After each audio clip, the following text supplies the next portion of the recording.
Good morning, everyone. I'm Dr. Srividya, Professor of Pathology.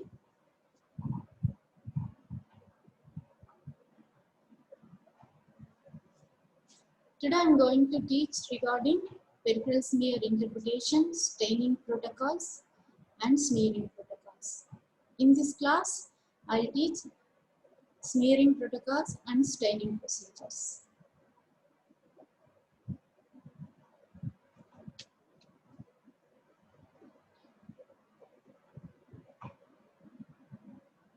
As we know, we are taking blood smear from the peripheral smear means we have to take a drop of blood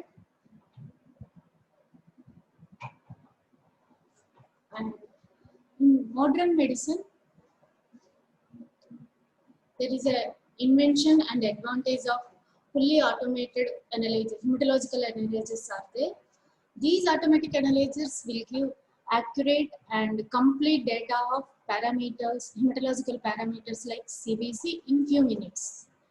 In spite of this, most of the clinicians request a peripheral smear study, and this because this peripheral smear study is more valuable and very critical role in the few hematological diseases. As we know, blood contains red blood cells, WBC, platelets. On smear, we can interpret disorders of these cell lineages. So what is the role of peripheral blood smear examination?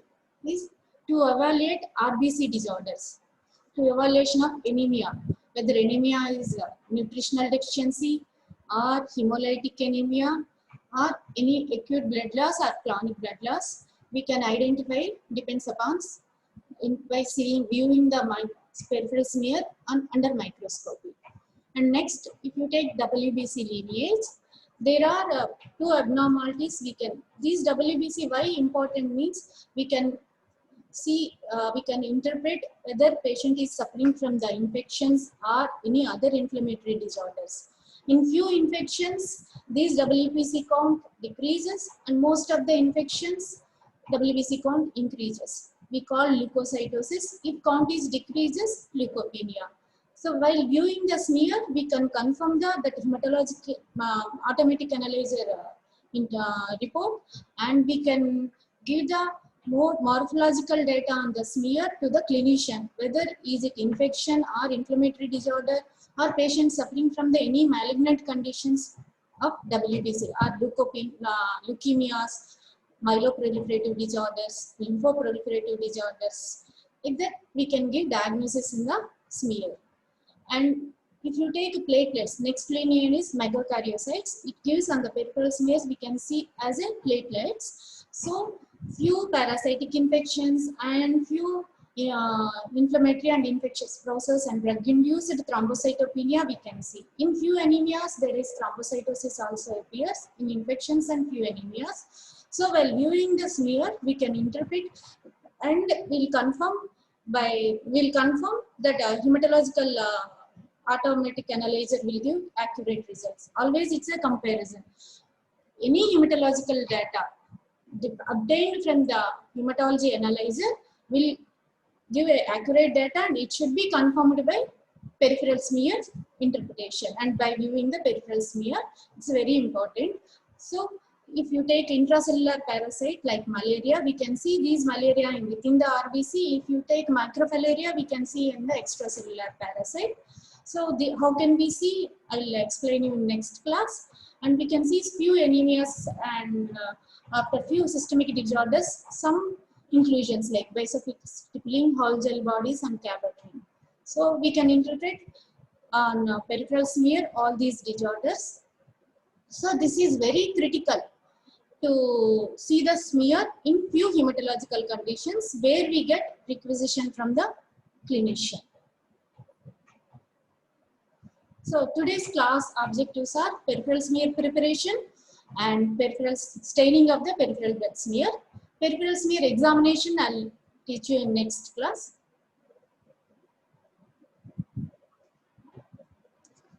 So routinely there are three techniques for smear making: the wedge technique, cover slip technique, automated slide making, and staining. In routine, any hospitals and all the laboratories are following wedge technique. In wedge technique, what are the equipments? What are the equipments we need? So before to prepare the blood smear, we can take blood 1 to 2 mm, 5 microliters to 10 microliters blood drop, or 1 to 3 mm size of blood, which means, and we can take directly from the venous blood or capillary blood. Otherwise, we can obtain 10 microliters of blood from the EDTA container. Before taking the blood drop from the EDTA container, we should invert 8 to 10 times that vacutainer. And after taking the blood drop from the EDTA vacutainer or capillary or venous blood, we should put on the clean glass slide, we call a base slide. And before, best method is, when we obtain the blood from the patient, we have to make smear within 1 hour to get accurate and perfect smear without any artifact, or because of other humid temperatures and high temperatures, RBC will destroy. So it is better to prepare the smear within 1 to 2 hours. So what are the equipments? There are spreaders. Spreader is nothing but the slide. I will explain you next slide. And clean base slides, blood capillary tube or micro pipette, which I mentioned in earlier slide. So this is the steps for the blood film. Take a blood drop from syringe. This is the syringe. This is the micro capillary tube. This we called a base slide, and this we called a frosted end. This is the frosted end. So what is the importance of a frosted end? I will explain you. Take 5 microliters to 10 microliter blood through the small syringe or capillary tube. Place a drop of blood 1 centimeter before the edge of the frosted end, and like this, and take a slide that we called a spreader slide. This spreader slide I will show you in next picture. It should be both sides, which should chip, both sides we should chip, and this edges should be smooth. Why we should get a smooth edge, I will explain you. So take a spreader slide, and base slide we have to keep on the flat surface and fix with the left hand, thumb and forefinger rigidly, and take with the right hand a spreader slide. Put a slide 2 mm in front of the venous blood, and from there you give a backward movement to touch the venous blood. There, because of bicapillary action, this blood spread entire surface of edge of the spreader. From there, you have to give a smooth, even, moderate speed of constant pressure on the spreader slide. Uniform speed. With the uniform speed, that slide should be moved across the base slide till end of the slide. Here, why this is the constant and even pressure is important, I will explain you. Instead of giving the pressure here, you give a pressure in the right hand between the thumb and the forefinger. Catch tightly this spreader slide and give a constant even pressure or a stroke on the base slide to give a universal ideal smear, to get an ideal smear. This is the, see here, if you give a constant smear, if you give a constant pressure or constant stroke, we get a good ideal smear like this. If you give a jerky movements, and if you won't apply a edge of the spreader slide constantly on the base slide, if you won't touch the constantly on the edge of the base spreader slide, it will give a empty spaces like this and holes like this. These are the very bad smears. Here we get a good smear because of giving a constant pressure without any interruption. We should move across the base slide till end of the slide. So again, what I said, this is the spreader slide. Here we should chip the edges, and this is the base slide. And examiner will ask you how many slides we need. Here, this is the spreader slide, and this is the base slide. We have to give a center line of the slide. We put a drop of 5 to 10 microliters of blood on the base slide, and give a uniform pressure, constant pressure on the, without any interruption. We should take care. Complete movement should touch that edge of the spreader slide on the base slide. Okay, these are the smear making. After smear making, we should label the slide with the patient name and lab ID at the edge of the frosted, on the frosted side, and the slide should be rapidly air dried by waving the slide or using an electrical fan. Now coming to what is the qualities of the good blood film. So what are the importance?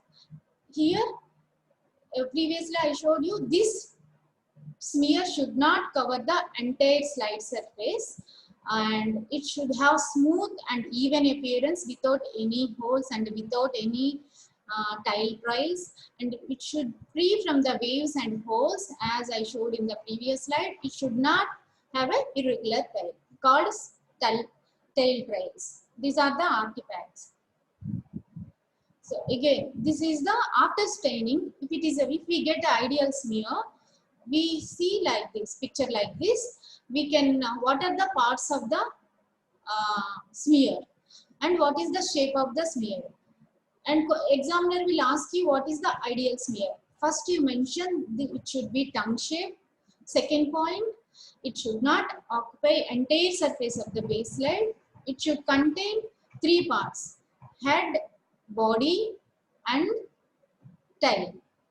So here between the junction of the body and tail, we should get monolayered thickness of the cell layer.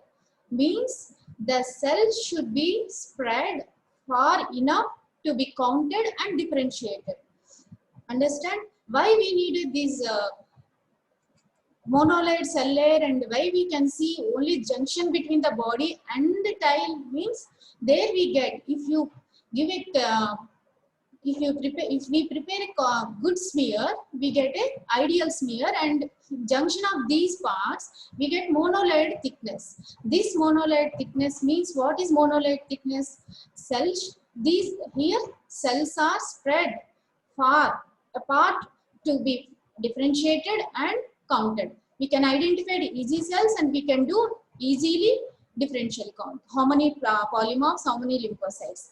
And along with RBC, we should see the where we have to take the in monolayered layer also. We should take a count of WBC, where the WBC count are mostly in a high power field. If we count, there are 2 to 3 cells in a high power field.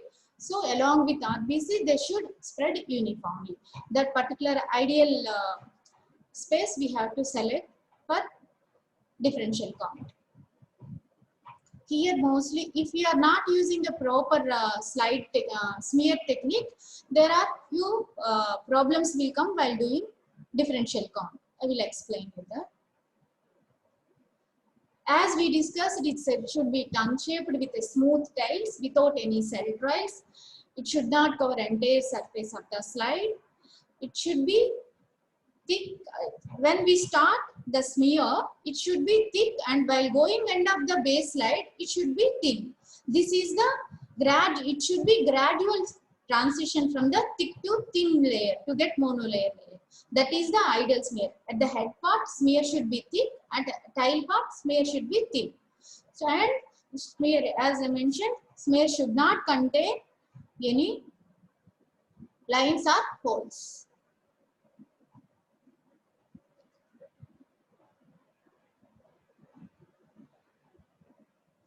So, what factors influence the thickness of the smear? Because to identify to do the differential count, we need a monolayered cell layer. So monocell layer, how we get? There are 3 most important factors. That is the size of the blood. If the size is too small and the size is too big, we may not get a proper smear. And speed of spreading, I told you, with a moderate speed with constant pressure or even pressure we have to apply. And the angle of the spreader side, so that angle I will show you in next slide. So between angle between the base slide and the spreader slide, it should be between the 30 to 45 degrees to get a good smear.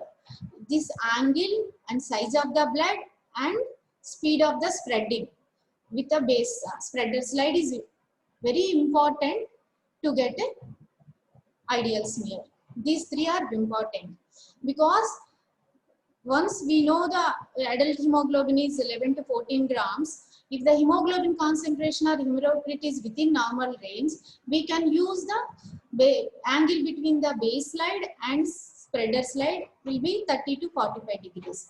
If patient has a 6 grams hemoglobin or low hematocrit, if patient has high 20 grams or more than that high concentration of hemoglobin, we have to, depends upon the hematocrit and hemoglobin values, we have to alter the angle between the spreader slide and base of the slide to get the ideal smear. And it also size of the blood drop size and speed also will influence the thickness of the smear.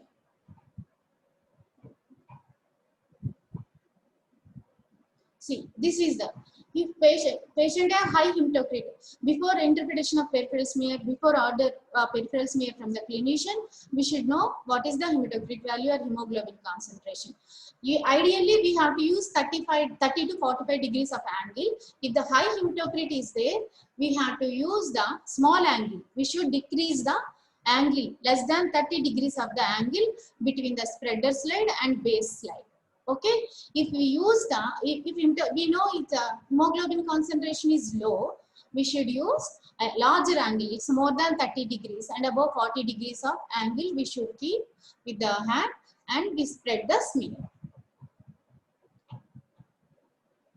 So like this, the inverse proportion. Hematocrit as a hemoglobin is increased, angle of the spreader slide should be decreased. If the hematocrit is decreased, the angle of the spreader slide should be increased. So before giving any practical class, if you know hemoglobin value of the sample, so if it's a 6 grams, you have to increase the angle to get the ideal smear. And if it is a high hematocrit value, you have to decrease the angle between the spreader slide and base slide. Why we get a poor blood smears while doing? So as mentioned, there is again I'm telling why we get a poor smears, blood smears means first if we take a small size of blood or big size of blood and spreader slides pushed across the slide in a jerky manner without any even constant pressure and failure to keep the entire edge of the spreader slide on the base slide. Okay, and along with if you may not maintain, the proper angle between 30 to 45 degrees, we may not get a good ideal smear. And failure to put the spreader slide completely across the slide. If we stop the that movement in mid of the slide, base slide, or if we give jerky movements, we will get a improper slides. Like the irregular spread with ridges and long tails will get. And if that base spreader slide not have uniform edge and chipped edges are not uniform, it will give a dirty slide and it will not give ideal smear. And we get holes in the film. Why means if there is a base slide is not cleaned before making the smear, it contain any grease particle or dirt particles, we see that air bubbles. And if we obtain the blood sample from the patients and we prepare the smear after 3-4 hours, if delayed fixation will occur. And so if there is any methanol contaminated with water, if we use that, degenerative changes will seen after staining. Again I'm repeating, the thickness of spread when pulling the smear is determined by the size of the blood, speed of the spreading and angle. Okay, and as I mentioned, if hematocrit is increased, high hemoglobin concentration blood, we have to use less angle, and low hemoglobin concentration blood samples, we have to use high angle between the spreader slide and base slide.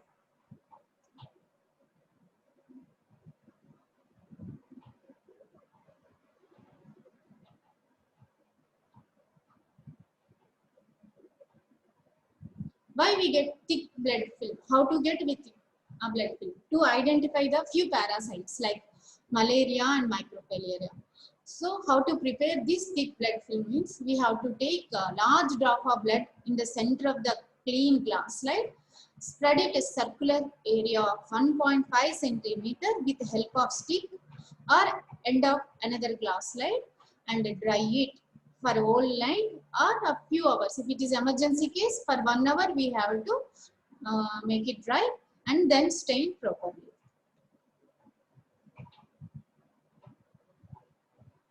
Now smear preparation is over.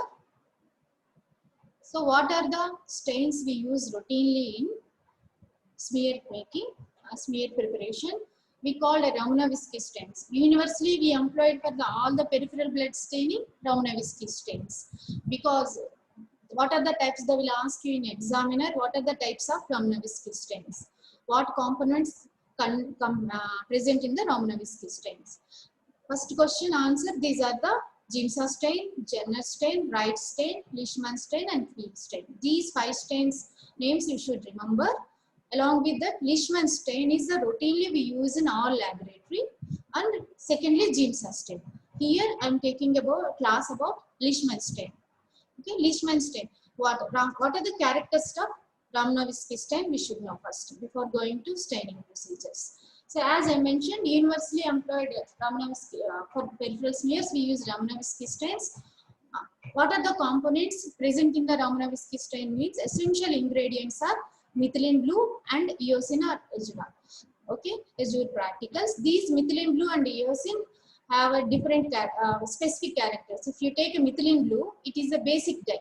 It has a high affinity for acidic component of the cell, that is nucleus. Okay, eosin or azure is a acidic dye, has a affinity for basic component of the cell. It stains the cytoplasm of the cell. So remember, this is the basic question they will ask you. What are the components present in the Ramanowski stain? These are the 2 components, methylene blue and eosin. What are the types they will ask? What are the components? So why these 2 components? What is the useful for this? Methylene blue have a basic dye, usually affinity for the acidic components like nucleus. It stains the nucleus. And eosin has a acidic dye. It has affinity of basic component of the cell cytoplasm. Most Ramanowski stains are prepared in the methyl alcohol. These 2, methylene blue and eosin, prepared, we get nowadays, we have to prepare stock solution or more commercially completely prepared stains also available. So how they prepare means these 2 components come prepared in the methyl alcohol solution. Which type of methyl alcohol I'll explain you. So this, when these 2 components prepared in the methyl alcohol, this staining fixation occurs simultaneously. Okay, no need of specific fixation in Leishman stain. If you take, what is the preparation? If you prepare stock solution, dissolve 0.2 grams of powder Leishman dye in 100 ml of acetone-free methyl alcohol in a conical flask, and we warm it to 50 degrees centigrade for half an hour and without occasional shaking. And later on, cool it and filter it. Before using, we have to cool it and filtration is mandatory. Okay, here where we mention methyl alcohol. This methyl alcohol will be useful for the fixation in Leishman stain. What is the procedure? So once we decide this smear is ideal, it should be tongue. It is in it. We get an ideal smear like a tongue shape without touches of the edges, and then allow to dry. Then later on pour the Leishman stain, 8 drops, counting the drops on the base slide and it should cover entire smear. Wait for 2 minutes to fix. Why we have to wait means it contains methyl alcohol. This methyl alcohol will be useful for the fixation of the smear. This allows the fixation of the peripheral blood smear in the methyl alcohol. Okay. Next, after 2 to 3 minutes, add double the quantity of buffered water dropwise You count the drops, then it will come accurate.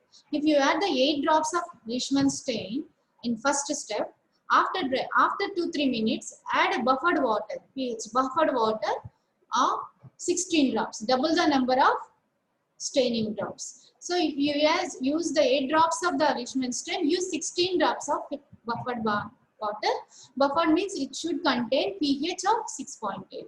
Okay, and after that mix by rocking for 8 minutes. Wait for 8 minutes, and in between these 8 minutes we have to give a slow blowing on the smear, because to mix the Leishman stain and buffer water. And after that, after 8 minutes, 8 to 10 minutes, wash in water, running water for 1 to 2 minutes. And after washing with running water, dry in the air. And sometimes we have to clean the base slide with the cotton. So any overspillage of the smear or overspillage of the stain will be interrupt the while viewing the slide. So clean the base slide with the cotton and examine under oil immersion lens or high power of the microscope.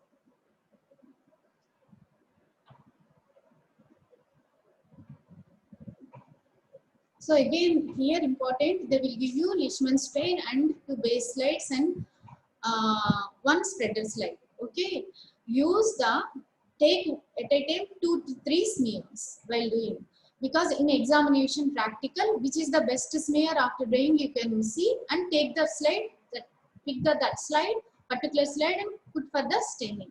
Even if you take the single slide, sometimes it won't come. At a time, prepare 2 to 3 slides and take a best slide and ideal smear for the next step for staining. So after staining, what are the colors or responses for blood cells to Romanovsky stains? If you take cellular components, nuclei will give a chromatin purple color, nucleoli will appear light blue color. There is a smear or bone marrow examination, cytoplasm. If you take erythrocyte, in peripheral smear, erythrocyte will dark pink. In contrast to erythroblast. What is erythroblast here? Erythroblast is a precursor cells of erythrocyte. Is smear here cytoplasm will be dark blue, but on peripheral smear, erythrocyte means nothing but RBC, red blood cell will give dark pink color.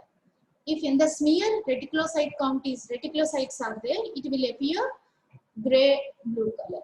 Okay, this you remember, nuclei is chromatin is purple, cytoplasm of RBC dark pink. These two are very important for interpretation. Now coming to different WBC count. If you take WBC, for example, if lymphocyte, cytoplasm will appear blue color, and metamyelocyte pink color. Monocyte, here important point is lymphocyte and monocyte. Lymphocyte is blue color and monocyte is gray blue color, large size. We can identify depends upon the nuclear size also. I will explain you next class, tomorrow's class. Lymphocyte will be, cytoplasm will be blue color, monocyte is gray color, cytoplasm grayish blue. And again neutrophil, coming to polymorphs, we can identify the nuclear lobes, but cytoplasm will be faintly pink or orange color. Okay, and basophil strong blue color, cytoplasm will be appear. And factors influence the smear staining methods. So blood smears may be under or overstained based on the following. Sometimes overstaining will become and dark purple color. Understaining means it too pink color. So what are the why it will happen? What are the factors influence the smear staining method? Concentration of the stain used. If you use a low concentration, we use the pale colored cells under the staining. If you use the high concentration of the cell, because instead of the dilution is very important. Low concentration means if you use the Leishman stain 8 drops, if you pour without counting the drops of buffered saline, more the buffered water, more than 16 drops, instead of 16 drops, if you pour 25, 30 drops, low concentration will be occur. Okay, high concentration means if you 8 drops instead of 16 drops, if you pour 8 drops of the buffered solution, that Leishman stain will be high concentration. So it will be overstained. So that is the reason they, while doing the staining, that point is very important. 8 drops of the Leishman stains count by finger and 16 drops of the Leishman buffered water. Time of exposure the stain and buffer. This is also important. We mentioned 2 to 3 minutes for Leishman stain. Immediately add the buffered water for 8 to 10 minutes. If you forget after adding the Leishman stain, if you forget after 2 to 3 minutes this buffer water, this too short, too long overstrain will be occur. If you before 3 minutes, if you add the Leishman buffered water, it will be understaining. And next point, practice giving rise to faulty staining. So sometimes on the smear, examiner will ask, this smear is too blue.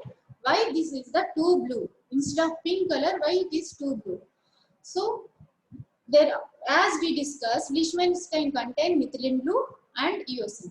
Methylene blue gives a purple color or blue color to the smear and cells, and eosin will give pink color. So 2 blue means there is a methyl alcohol, that basic dye is more. So eosin concentration automatically too low. This is the incorrect preparation of stock solution. If you mention to examiner, this 2 blue means eosin concentration is too low. Okay, and batch of stain. Next point is batch of stain solutions overused. There is a impure dyes. By using stock solutions only, dyes are not correct, and staining time too short. Early washing. Okay, staining solution is too acid. Okay, and smear is too thick. Also, we get blue cells, because if it's not ideal smear, if we get a thick smear, complete smear will be blue color. And initiate time in buffer solution. As I told you, if you not allowed to keep that buffer solution on the Leishman stain 8 to 10 minutes, if you wash earlier than before 8 minutes or 6 minutes, we get a 2 blue smears. Why we get 2 pink? 2 pink means eosin dyes. Okay, these are the again here incorrect proportion of the eosin dyes and impure dyes. Buffer pH too low. Yeah, I mentioned buffer pH should be 6.8. So buffer pH too low. Excessive washing in buffer solution. If we keep the distilled water in Leishman stain on the stain base slide more than 15 minutes, it will be too thick, too pink. Okay. These questions they will ask. What are the Romanowski stains? So 5 types: field stain, Wright stain, Giemsa stain, Leishman stains, and these are the different types of Leishman stain. What are the components? Methylene blue and eosin. And what are the components? Methylene blue is the basic, so stain the acid structure of the nucleus. Eosin is the basic, so it will stain the cytoplasm. These questions they will ask, and procedure of the Leishman stain they will ask. How much quantity of the Leishman stain we have to weigh? This double the quantity of the buffered water, also very important. pH of the buffered water is very important. After staining, what is the smear will get a 2 blue and 2 pink. These two we have to answer. And what is the benefit of the Romanowski stain means? It contains a fixative as simultaneously staining. Simultaneously it happened while we are smearing. Fixation also occur because we prepared in the acetone-free methyl alcohol. These are the important points.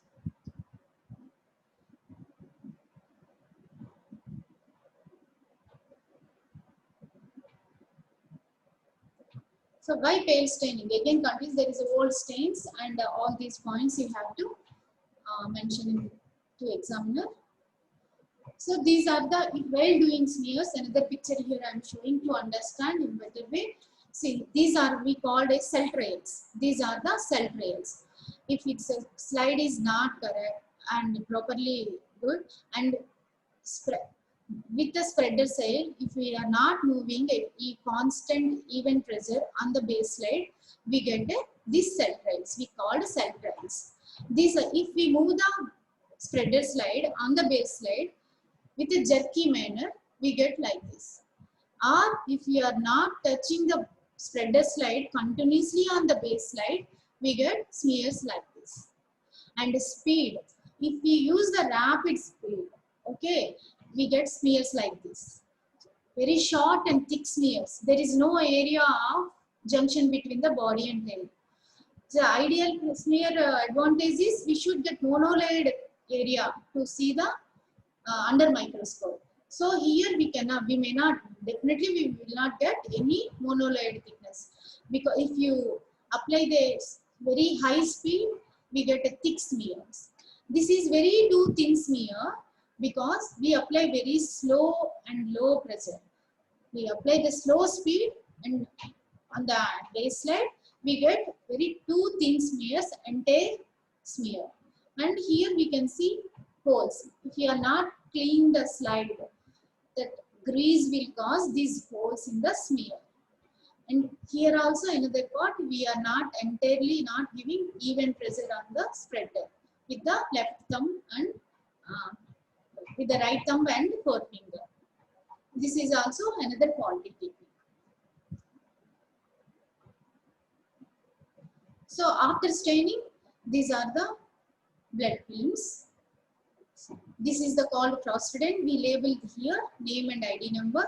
These are multiple holes, jerky manner, and this is the two speed, very thin smear. This is also super fast. Okay, very fast slide.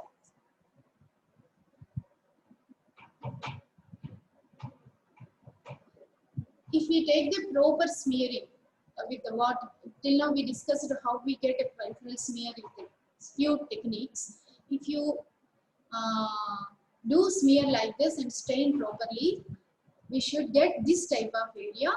Again, I am mentioning where we have to see the cells between the body, junction between the body and the tail.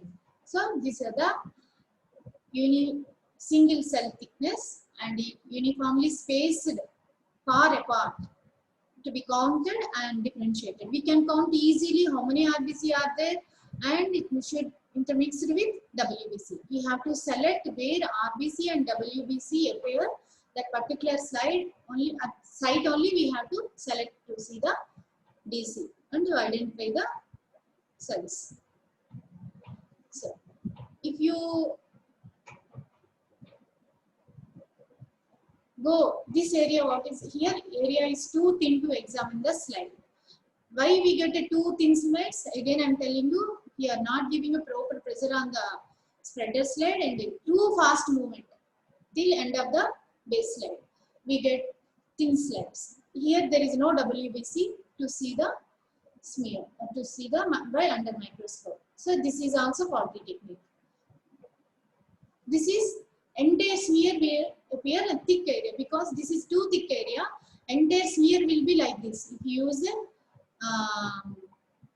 very rapid movement without touching and without forward movement, without complete forward movement till the end of the base slide. So we get a too thick smears. This is the thick area. For example, if you get the ideal smear also, this thick areas we should not count. We should not see under this areas, and this area is very too thin area, so we should not see any cells in this particular area. And if this is the ideal where we can see in single field WBC and RBC, we have to select for the cell counting and to identify the morphology.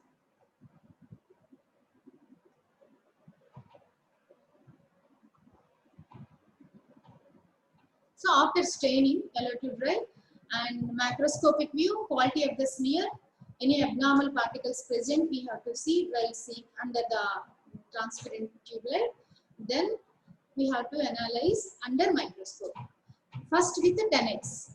Begin with low power view 10x to assess the quality of the preparation. So whether there are three areas, head is there, head, tongue shape, whether it is tongue shape, body, head and junction tail part are properly stained or uniform smear is correct or not, ideal smear whether it is, and to see the excess whether red cell agglutination and Rolex formation or platelet aggregation is present. What is platelet aggregation? Sometimes if we take the smear after 12 hours, after 6 hours or 8 hours, delayed smear making when we obtain after obtaining the sample from the patient, we see usually platelet aggregates at the tail end. These platelet aggregates we can see under low power view and assess the number and distribution and staining of the leukocyte. Usually at the tile part, the lymphocytes and all WBC will spread uniformly. We can assess the WBC morphology at the tile line. So whether uniformly distributed or not, we have to assess first on 10x. Later on we move to high micron 40x, then to know the morphology oil emulsion. So from this I will teach you next class. Okay. Thank you for